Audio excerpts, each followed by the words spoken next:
नमस्कार। अगर आप लद्दाख जाते हैं तो आपके लिए खुशखबरी है, क्योंकि वहां जाना और ठहरना अब और किफ़ायती हो गया है। ख़रीदारी भी आकर्षक हो गई है, क्योंकि वहां का विश्व प्रसिद्ध पश्मीना, नमदा गलीचे और लकड़ी की कलाकृतियां कम दामों पर मिलेंगी, क्योंकि होटल से लेकर तमाम उत्पादों पर जीएसटी घटकर हो गया है 5%। इन सुधारों का फायदा लद्दाख को भी सीधे तौर पर मिलेगा और लद्दाख की पारंपरिक अर्थव्यवस्था तेजी से विकास की तरफ बढ़ेगी। लद्दाख की सांस्कृतिक विरासत, पर्यावरण अनुकूल विकास के लिए ऐतिहासिक ये कदम है। लद्दाख की आत्मनिर्भर और टिकाऊ अर्थव्यवस्था की दिशा में भी ये काफी अहम माना जा रहा है, क्योंकि स्थानीय उत्पादन, ग्रामीण रोजगार, महिला समूह और हस्तशिल्प उद्योग मजबूत होंगे इससे। और यही नहीं, विकास के लिए बेहद जरूरी है शांति भी, और इसी के मद्देनजर अहम रही लेह एपेक्स बॉडी और कारगिल डेमोक्रेटिक अलायंस की केंद्र सरकार के साथ अहम बैठक भी। शांति, स्थायित्व और विकास की इन्हीं पहलों पर हम आज करेंगे चर्चा। मैं हूं रमा त्यागी, मेरे साथ जुड़ेंगे खास मेहमान भी।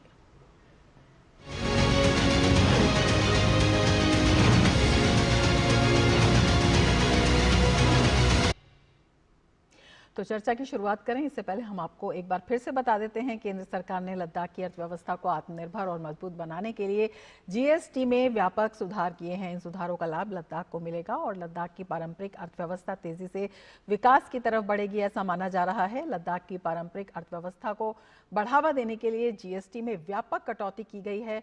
पश्मीना, नमदा गलीचे और लकड़ी की कलाकृतियों पर जीएसटी 12% से घटकर 5% हो गया है। 10,000 से अधिक पश्मीना चरवाहों और कारीगरों को इससे राहत मिलेगी। इसके साथ ही खुबानी उत्पादों पर जीएसटी घटने से 6,000 से ज्यादा किसान परिवारों की आय में सुधार होगा। साथ ही 7,500 रुपए तक के होटल टैरिफ पर जीएसटी केवल 5% कर दिया गया है, जिससे पर्यटन को बढ़ावा मिलेगा। साथ ही 25,000 से अधिक लोगों की आजीविका सीधे तौर पर इससे संरक्षित होगी। याक, डेयरी, ऊन और जैविक खेती से जुड़े उत्पादों पर भी कर में राहत मिलेगी। थांग का पेंटिंग, पारंपरिक बढ़ईगिरी और लकड़ी शिल्प पर जीएसटी घटकर 5% हो गया है। सी बकथॉर्न उत्पादों की प्रतिस्पर्धात्मकता में वृद्धि हुई है। इससे महिला एसएचजी यानी कि सेल्फ हेल्प ग्रुप्स को सीधा इससे फायदा मिलेगा। स्थानीय हस्तशिल्प और ऊन उद्योग को राष्ट्रीय बाजार में नई गति मिलेगी। आयातित और मशीन निर्मित विकल्पों के मुकाबले स्थानीय उत्पाद अब सस्ते हो जाएंगे। लद्दाख की जैविक कृषि और इको टूरिज्म को सशक्त बनाने की दिशा में ये बहुत ही अहम कदम है। स्थानीय प्रसंस्करण और मूल्यवर्धन इकाइयों में निवेश को इससे प्रोत्साहन मिलेगा। कम टैक्स दरों से आत्मनिर्भरता और रोजगार सृजन दोनों को बल मिलेगा। लद्दाख की सांस्कृतिक विरासत, पर्यावरण अनुकूल विकास के लिए ये ऐतिहासिक कदम बताया जा रहा है। लद्दाख की आत्मनिर्भर और टिकाऊ अर्थव्यवस्था की दिशा में भी ये एक बहुत बड़ा कदम है। स्थानीय उत्पादन, ग्रामीण रोजगार, महिला समूह और हस्तशिल्प उद्योग, इससे सभी मजबूत होंगे। अर्थव्यवस्था परवान चढ़ेगी और आगे बढ़ेगी। अपने आप में बेहद इसे अहम कहा जा सकता है। और इसके साथ ही एक और महत्वपूर्ण कदम है। लेह में 24 सितंबर को हिंसा के बाद अब लद्दाख में हालात सामान्य होने की दिशा में लगातार बढ़ रहे हैं और इसी दिशा में एक अहम कदम भी बढ़ाया गया है। केंद्रीय गृह मंत्रालय की ओर से न्यायिक जांच के आदेश दिए जाने के बाद लेह एपेक्स बॉडी और कारगिल डेमोक्रेटिक अलायंस की केंद्र सरकार के साथ एक अहम बैठक हुई। इस बैठक में एपेक्स बॉडी लेह और कारगिल डेमोक्रेटिक अलायंस से 3 सदस्य, गृह मंत्रालय के वरिष्ठ अधिकारी और लद्दाख के सांसद शामिल हुए। बैठक के बाद डीडी न्यूज से बातचीत करते हुए कारगिल डेमोक्रेटिक अलायंस के लीडर सज्जाद कारगिली ने बैठक के मुद्दों पर खुशी जताई। स्टेटहुड और 6 शेड्यूल की मांग को लेकर 6 साल से लद्दाख में एक मूवमेंट चल रहा है, तो उसी को लेकर एमएचए के साथ बातचीत का सिलसिला कंटिन्यू है। एक लंबे समय से हम लोग ये मांग कर रहे थे। बदकिस्मती से 24 अक्टूबर को जो कुछ हुआ है लद्दाख में, उसको लेकर के काफ़ी एक डेडलॉक सा हुआ था, वो आज ख़त्म हुआ। एमएचए की तरफ से ये मीटिंग जो है सब कमेटी की बुलाई गई थी, जिसमें केडी और एपेक्स के 3 मेंबर्स ने शिरकत किया और ऑनरेबल एमपी भी थे, दोनों सीईसीज भी थे। एक पॉजिटिव आउटकम आने की हमें उम्मीद है। और लद्दाख के सांसद हाजी हनीफा जान ने कहा कि न्यायिक जांच और संवाद की बहाली के साथ उन्हें अब उम्मीद जगी है कि इस राजनीतिक गतिरोध का समाधान बातचीत से जल्द ही निकल सकता है।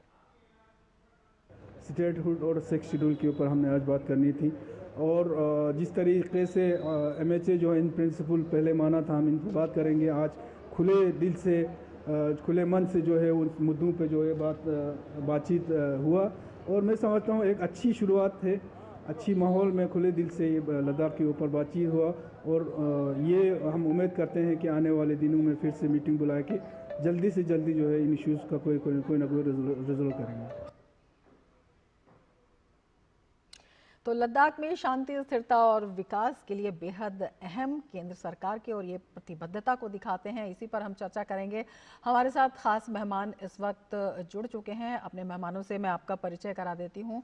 हमारे साथ प्रफुल्ल केतकर जी जुड़े हुए हैं, एडिटर ऑर्गेनाइजर के। हमारे साथ शिशिर सिन्हा जुड़े हुए हैं, वरिष्ठ आर्थिक पत्रकार हैं। सज्जाद कारगिली भी हमारे साथ जुड़े हुए हैं।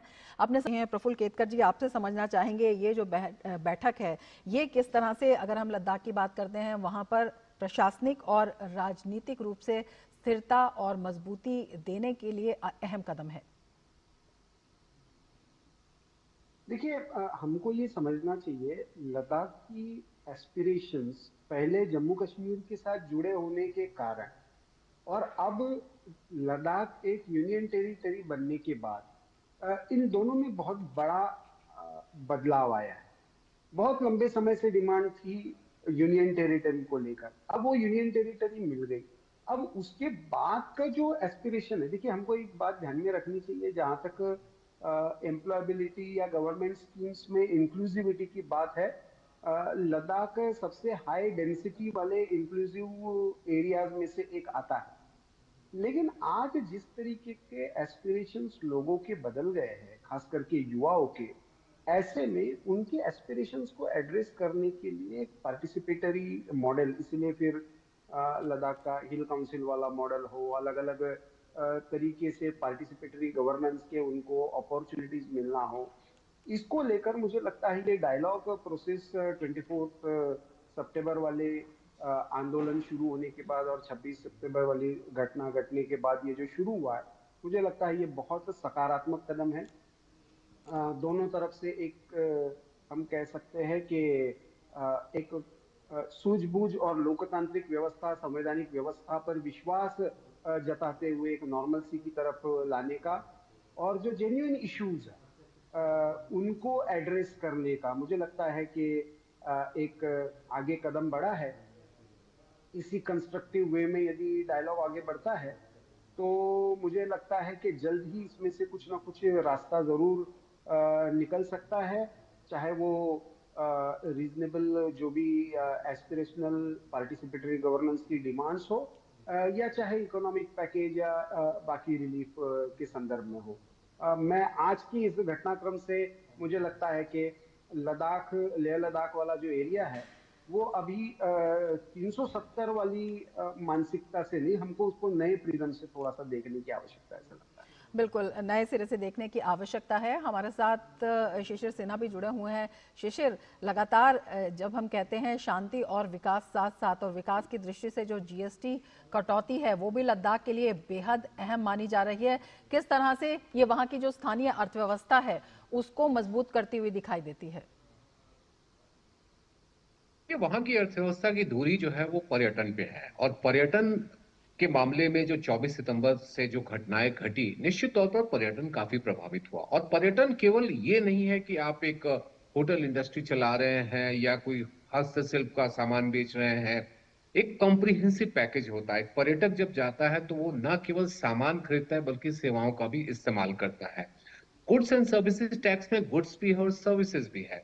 दोनों के मामले में अगर वहां के स्थानीय अर्थव्यवस्था में बदलाव आता है, इस तरह की जो वार्ता हुई है, इस तरह की जो बातचीत हुई है, उसका सबसे बड़ा फायदा यही हुआ कि जो गुड्स एंड सर्विसेज टैक्स जो 22 सितंबर से लागू किए गए, और अब जो वहां पर एक शांति की प्रक्रिया जो है वो बहाल हो रही है, वहां पर एक सामान्य, शांति से ज्यादा मेरे लिए उचित शब्द होगा सामान्य व्यवस्था जो बहाल हो रही है, उससे और जीएसटी का दोनों का कॉम्बिनेशन ये होगा कि पर्यटक जो वहां पर आएंगे वो वहां की अर्थव्यवस्था में एक बड़ी भूमिका अदा करेंगे। कहीं भी किसी भी जगह पर पर्यटन के लिए बहुत महत्वपूर्ण हो जाता है कि वहां पर व्यवस्था सामान्य हो। परिस्थितियां जितनी जल्दी सामान्य होती जाएंगी उतनी ही तेजी से पर्यटन बढ़ेगा, और पर्यटन बढ़ेगा तो पूरे उस क्षेत्र का जो है वो विकास तेजी से होगा। आपने जीएसटी की दरों की बात की, चाहे वो होटल इंडस्ट्री की बात हो, चाहे हैंडीक्राफ्ट की बात हो, या वहां की जो फेमस सामान है उनके ऊपर दरों की बात हो, उन दरों का फायदा तभी मिल सकता है जब लोग वहां पर पहुंचेंगे। और लोगों के पहुंचने के लिए व्यवस्था का सामान्य होना बहुत जरूरी है। और मुझे लगता है कि आज की बातचीत के बाद उस दिशा में हम एक महत्वपूर्ण कदम उठा रहे हैं। बिल्कुल, इन कदमों पर हम बातचीत जारी रखेंगे, लेकिन वक्त हो चला है एक ब्रेक का। आप जुड़े रहिए डीडी न्यूज के साथ।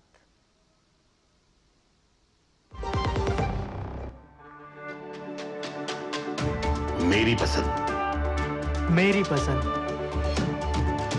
मेरी पसंद, मेरी पसंद, हमारी पसंद, हम सबकी पसंद। मजबूत देश का मजबूत सरिया हो गया स्टील। यहाँ का हर आदमी देश के लिए बेहद एक मजबूती है। प्रफुल्ल जी, आपसे समझना चाहेंगे, जिस तरह से आप बता रहे थे कि जो एस्पिरेशंस हैं और जो नया दृष्टिकोण है वो अपने आप में बेहद अहम है, और ये हम देखते हैं 2019 के बाद से जिस तरह से युवाओं को अपलिफ्ट करने के लिए तमाम तरह के कदम वहाँ पर उठाए गए, और अब जैसे बातचीत का सिलसिला लगातार जारी है, तो ये कितना समावेशी एक दृष्टिकोण भी दिखाता है सरकार का। देखिए, हमको ये ध्यान में रखना चाहिए कि 2019 से पहले लद्दाख के लोगों की प्रमुख मांग क्या थी। तो आज तो ठीक है, आज ये स्टेटहुड कह रहे हैं, आज असेंबली की भी बात हो रही है, लेकिन उससे पहले तो यूनियन टेरिटरी की मांग थी, सेपरेट यूनियन टेरिटरी की मांग थी। उसी को लेकर 40 साल का आंदोलन चला था। 19 में ये मिल गया, अब एस्पिरेशंस उसके आगे चले गए। लेकिन हमको ये ध्यान में रखना चाहिए, देखिए इसमें बड़े कॉम्प्लेक्सिटीज है। लेह की अपनी एपेक्स बॉडी है, कारगिल डेमोक्रेटिक अलायंस के अपने इश्यूज है, उनको उनकी प्रायोरिटी 2 सीट्स को लेकर है, लेयर एपेक्स बॉडी की प्रायोरिटीज अलग है, तो वहां की भी इंटरनल डाइवर्सिटीज कम नहीं है। लेकिन हमको ये ध्यान में रखना चाहिए कि चाहे वो सोलर एनर्जी को लेकर इनिशिएटिव हो, लेह लद्दाख अकेला ऐसा एरिया है जहां पे गारंटीड 6000 का एक तरीके से किसी भी टूरिज्म सेक्टर में चलने वाले बंदे को इतनी अमाउंट कहीं पे भी नहीं मिलती। हालांकि टेरेन बहुत डिफिकल्ट है, लेकिन ऑन एन एवरेज उनको अच्छा खासा एक फाइनेंशियल सिक्योरिटी का मॉडल वहां पे टूरिज्म सेक्टर ने भी खड़ा किया है।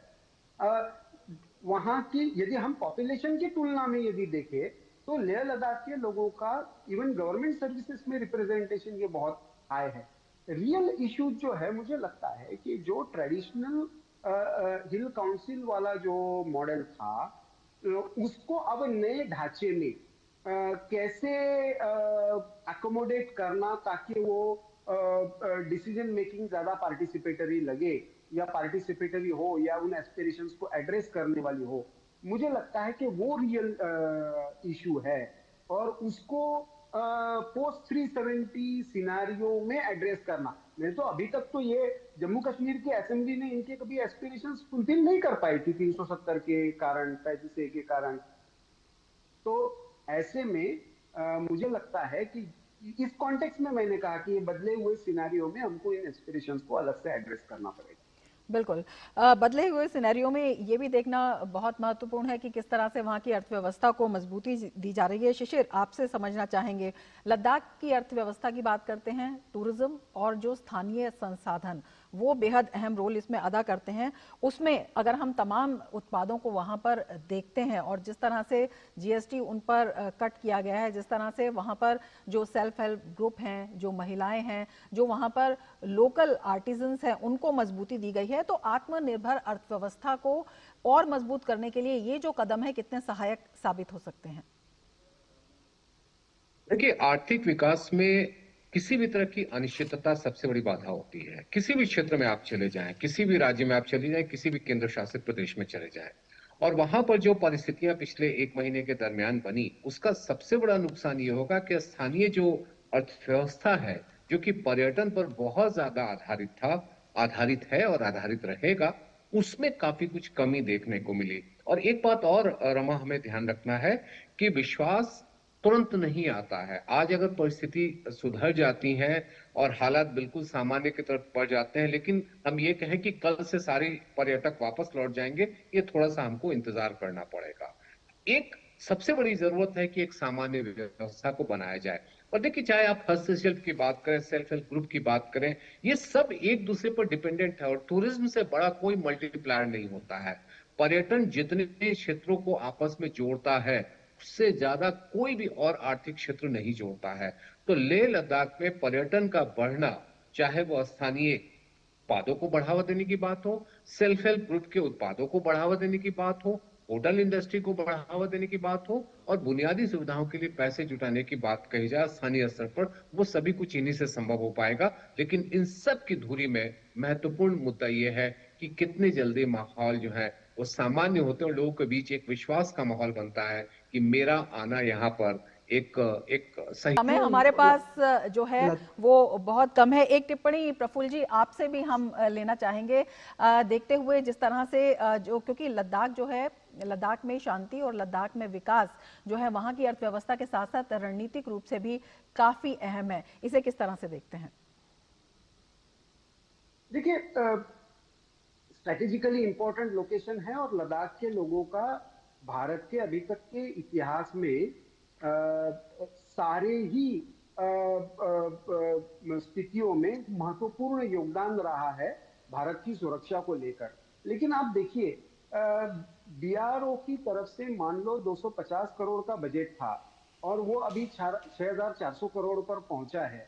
Border roads task force create हुई है, या हिल काउंसिल्स का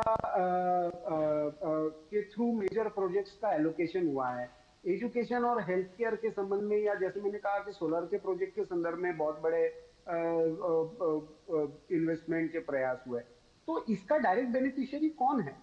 ये बात सही है कि उनके एक्सपेक्टेशंस पार्टिसिपेटरी डिसीजन मेकिंग के, लेकिन इसका मतलब ये नहीं है कि ऑलरेडी 85% जॉब जो है वो वहां के प्रोविजंस के हिसाब से तो लोकल के लिए ही है। लेकिन जब एक आध नई टेरिटरी जम्मू कश्मीर से कटकर यूनियन टेरिटरी बनती है तो वहां के एडमिनिस्ट्रेटिव प्रोसीजर्स क्रिएट होने में कुछ समय लगता है।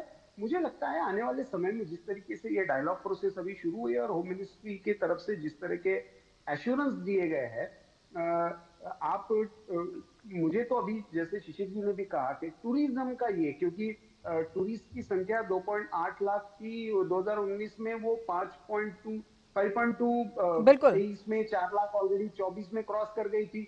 अब उसको फिर से ट्रैक पर लाना ये अपने आप में एक चैलेंज रहेगा। और ये अच्छी बात है, जैसे कि सज्जाद भाई ने भी कहा कि ये हम दिस वर्सेस दैट नहीं है, गवर्नमेंट वर्सेस लद्दाखी, ऐसा नहीं है। हम एक टीम है और लद्दाख के लोगों ने ये हमेशा प्रूव किया है हिस्टोरिकली। बिल्कुल, कि they are patriotic people, they always stood by. बिल्कुल एक टीम भावना के साथ जो है ये कदम उठाया जा रहा है, डायलॉग आगे बढ़ना चाहिए। बिल्कुल। एक छोटी सी टिप्पणी शिशिर आपसे भी लेना चाहेंगे। इकोनॉमिक डिसेंट्रलाइजेशन की जो नीति है, ईज ऑफ डूइंग बिजनेस जिस तरह से वहां पर किया गया है, क्योंकि तमाम संसाधनों में जो निवेश है वो भी वहां पर बढ़ने की पूरी संभावना है। किस तरह से देखते हैं कि वहां पर ये जो नई अर्थनीति है, एक जो पहाड़ी क्षेत्र है उनके लिए एक मॉडल भी बन सकती है? निश्चित तौर पर देखिए, ऐसा कोई भी इलाका जहां पर स्थानीय विकास जो है बड़े पैमाने पर हो, और जैसा कि बात की जा रही है, रोजगार की बात की जा रही है, एक तरफ तो सरकारी नौकरियों की बात तो बिल्कुल अपनी जगह है, लेकिन जो बाकी जो निजी क्षेत्र में नौकरियों की बात है वो तभी संभव है जब पर्यटन और उससे जुड़े हुए क्षेत्रों का विकास हो। मुझे लगता है कि लेह लद्दाख जो कि बहुत ही कठिन परिस्थितियों में एक तरीके से एक जिंदगी जी रहा है, वो एक मॉडल विकसित करता है स्थानीय विकास का। तो बाकी पहाड़ी जो क्षेत्र हैं, चाहे वो हिमाचल के हों, चाहे उत्तराखंड के हों, चाहे जम्मू कश्मीर के दूसरे इलाकों के हों, उनके लिए वो एक मॉडल तो बन ही सकता है। बिल्कुल। तो जिस तरह से अपने जो ऊंचाई के लिए और खूबसूरती के लिए लद्दाख जाना जाता है, अर्थव्यवस्था भी उतनी ही खूबसूरती से वहाँ पर आगे बढ़े, शांति विकास स्थायित्व वहाँ पर बना रहे, उसके लिए तमाम ये कदम बेहद महत्वपूर्ण हो जाते हैं। सज्जाद जी आपका, प्रफुल्ल जी आपका और शिशिर जी आपका बहुत शुक्रिया हमारे प्रोग्राम में शामिल होने के लिए और इतनी महत्वपूर्ण जो विचार हैं हमारे दर्शकों के साथ साझा करने के लिए। इसके साथ ही चर्चा में फिलहाल इतना ही, दीजिए इजाजत, नमस्कार।